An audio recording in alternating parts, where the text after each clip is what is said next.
পাড়াপড়শি বা আত্মীয়রা যখন কেউ জানতে পারেন যে কারোর ডায়াগনোসিস হয়েছে ক্যান্সার, তারা বিভিন্ন রকম রেমেডিজ নিয়ে আসেন। কালকে ইউটিউবে দেখলাম অমুকটা খেয়ে ক্যান্সার 100% সুস্থ হয়ে যাচ্ছে। অমুক দিন আমার হোয়াটসঅ্যাপে এসছে যে ওখানে একটা ওই জিনিস পাওয়া যাচ্ছে, অমুকের কাছে গেলে এক প্রাকৃতিক উপায়ে সম্পূর্ণরূপে ক্যান্সার নির্মূল হয়ে যাচ্ছে।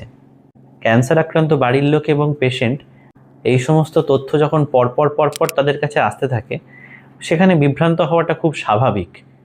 সবসময় তাদের এটা মনে হয় যে কোনো একটা আলাদা করে ট্রিটমেন্ট বাদ রয়ে গেল না তো, যেটা দিলে আমার রুগী হয়তো সবচেয়ে ভালো হয়ে উঠবেন।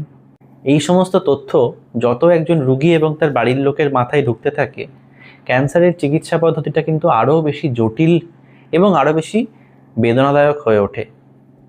কি করবেন এক্ষেত্রে? আজকে তোমার পাশে আমরা আছি। কোনো প্রয়োজন হলে আমাদের জানিও। কোনো রকম অর্থনৈতিক সাহায্য যেটুকু আমাদের সামর্থ্য সেটুকু আমরা হয়তো করতে পারি, প্রয়োজন হলে জানিও।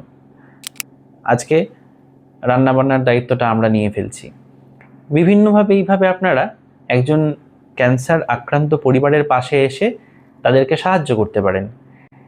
চেষ্টা করুন তাদের সাথে এই সমস্ত তথ্য, আনভেরিফাইড তথ্য তাদের সঙ্গে যত সম্ভব কম শেয়ার করতে।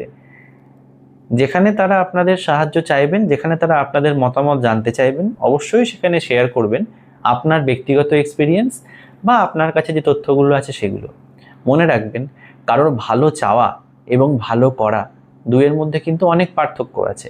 যেটা আপনারা করছেন, অবশ্যই আপনারা কারোর ভালো চেয়ে জিনিসটা করছেন, কিন্তু যেটা বললাম, কারোর ভালো চাওয়া এবং ভালো করা দুটোর মধ্যে অনেকখানি পার্থক্য আছে।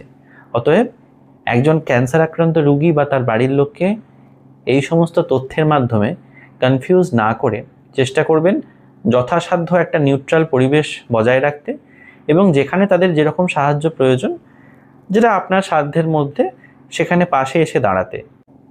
সবসময় খেয়াল রাখবেন, যে অভিজ্ঞতা বা যে তথ্য আপনার কাছে হয়তো মনে হচ্ছে যেটা খুব গুরুত্বপূর্ণ, যদি সেই তথ্যটা আনভেরিফাইড তথ্য হয়ে থাকে বা যদি সেটা ভুল তথ্য হয়ে থাকে, সেটাই কিন্তু একজন রোগীর ক্ষেত্রে খুব বড় বোঝা হয়ে দাঁড়ায়। সবাই মিলে পাশে থাকুন, রোগীদের পাশে থাকুন, এবং তাদের মানসিক ক্যান্সার আক্রান্ত রোগীদের এবং তার বাড়ির লোকের এই যে বার্ডেন, অলরেডি একটা রোগের বার্ডেন, ডায়াগনোসিসের বার্ডেন, ফিনান্সিয়াল বার্ডেন, এই বার্ডেনে আপনার মিস ইনফরমেশনের বার্ডেনটা যেন অ্যাড হয়ে না যায়, সেটা সবাই খেয়াল রাখবেন। ভালো থাকবেন। নমস্কার।